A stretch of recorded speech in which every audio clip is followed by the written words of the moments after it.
Imagine a world where children, some as young as 4, were deliberately pushed into cramped, suffocating darkness, often screaming, to perform backbreaking, dangerous labor. A world where their small size was not a vulnerability, but a valuable commodity. This wasn't some dystopian novel or a horror movie plot. This was the brutal reality of chimney sweeps in 18th and 19th century Britain. How could an entire society not only allow this, but actively encourage it, creating a system that chewed up and spit out countless young lives, leaving behind a legacy of pain, disfigurement, and death? To truly grasp this horrific chapter in history, we need to understand the backdrop. Britain was in the throes of the Industrial Revolution, a period of unprecedented growth, but also immense social upheaval. Cities were exploding in size, and with them, the need for heating.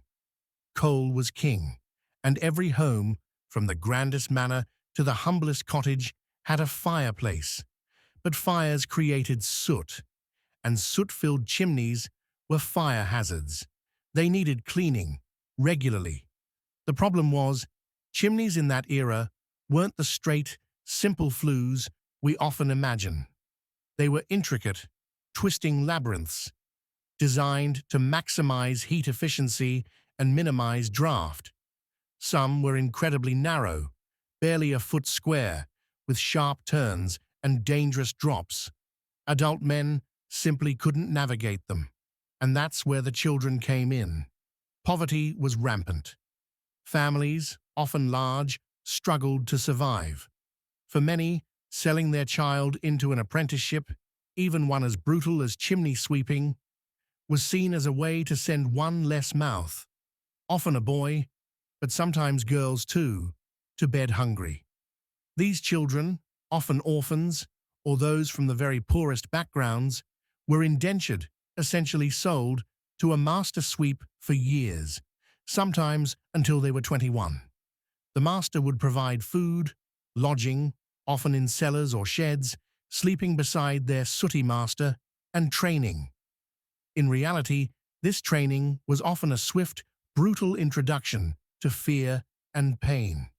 Their small size, far from being a protective factor, was their greatest curse, making them ideally suited, at least in the eyes of their employers, for this horrifying work.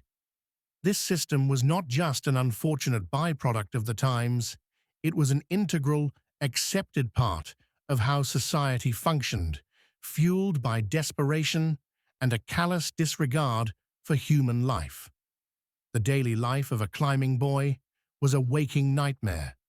Imagine being woken before dawn, often in a freezing hovel, and marched through dark, often dangerous streets to a grand house.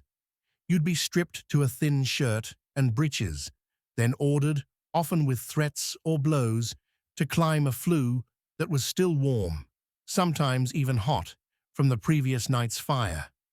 The process itself was terrifying. You'd ascend, hands and knees scraping against rough brick, soot stinging your eyes and filling your lungs. The air was thick with the carcinogens of coal dust, a silent killer that would claim many lives prematurely. The fear of getting stuck was constant. Chimneys narrowed, sometimes unexpectedly, and a child could easily become wedged. Then came the panic, the desperate struggle, often leading to suffocation. Masters would sometimes light fires beneath them, or send another smaller child up after them to encourage them out. The screaming was often ignored, dismissed as part of the job. Burns were commonplace, from hot embers or flaming soot. Falls were frequent, leading to broken bones, disfigurement, or death. And then there were the diseases. Climbers' cancer, or sooty warts, now known as scrotal cancer, was rampant and often fatal. Lung diseases, respiratory infections, eye infections, and rickets from lack of sunlight were almost universal. Their skin was permanently stained black, their growth stunted, their bodies twisted and scarred. Masters, far from being mentors, were often cruel and abusive, seeing the children as disposable tools. Beatings were routine. Malnutrition was chronic. Public baths were rare, and sweeps were often seen as filthy outcasts, even though they performed a vital service. Society, for the most part, simply looked away, or worse, treated them as an unsightly but necessary evil.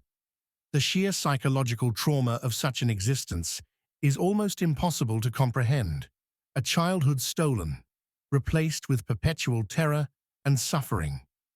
But things took an even darker turn when incidents became too grotesque to ignore.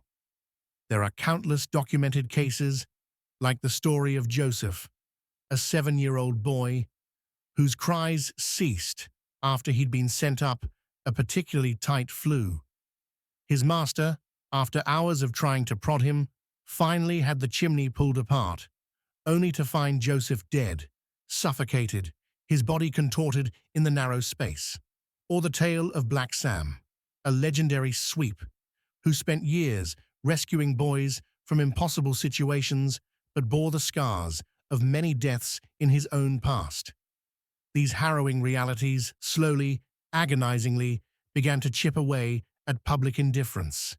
Artists like William Blake depicted the plight of the climbing boy in his evocative poem, The Chimney Sweeper, forcing the comfortable classes to confront the misery beneath their very roofs.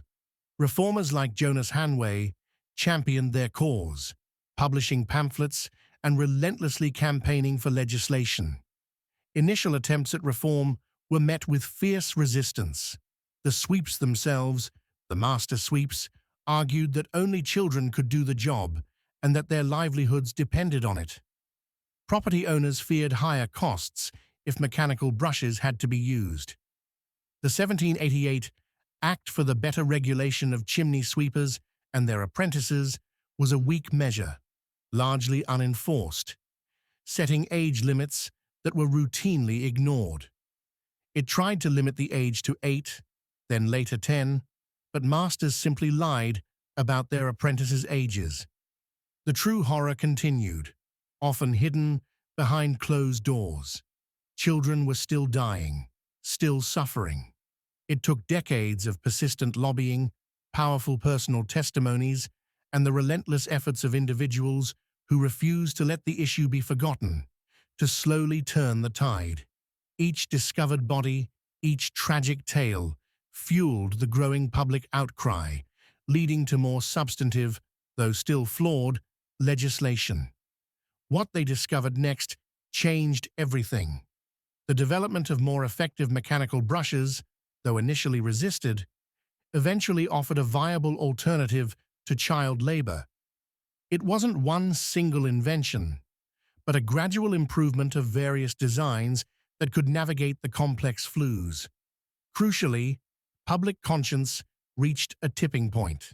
The sheer inhumanity of the practice, laid bare by persistent reporting and advocacy, finally became too much to bear. The Rusk factory disaster and other high-profile incidents where children were found trapped and dead in flues cemented the public's resolve. Finally, in 1864, after nearly a century of struggle, Parliament passed the Chimney Sweepers Act, making it illegal for anyone under the age of 16 to be employed in cleaning chimneys by climbing.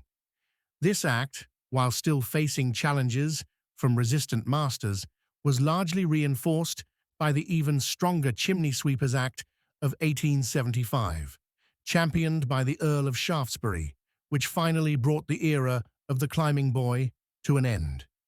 It mandated police enforcement and strict licensing, making it virtually impossible to exploit children in this way any longer.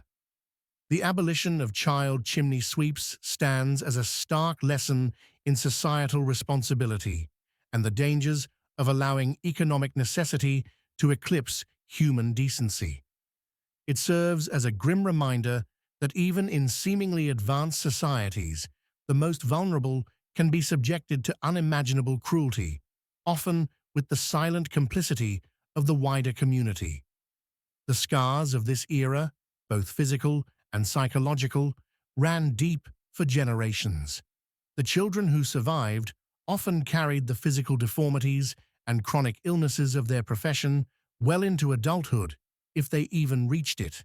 Their brief, brutal lives became a powerful symbol of Victorian industrial exploitation.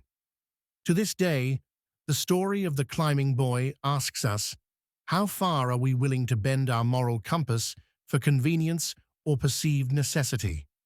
What hidden horrors still exist, perhaps in plain sight, that we, as a society, are choosing to ignore, just as the Victorians ignored the screams echoing from their chimneys? It's a chilling thought, and one that forces us to constantly examine our present, lest we repeat the darkest chapters of our past. If you want more mysteries like this, the next video explores the chilling story of the lost colony of Roanoke and its unexplained disappearance.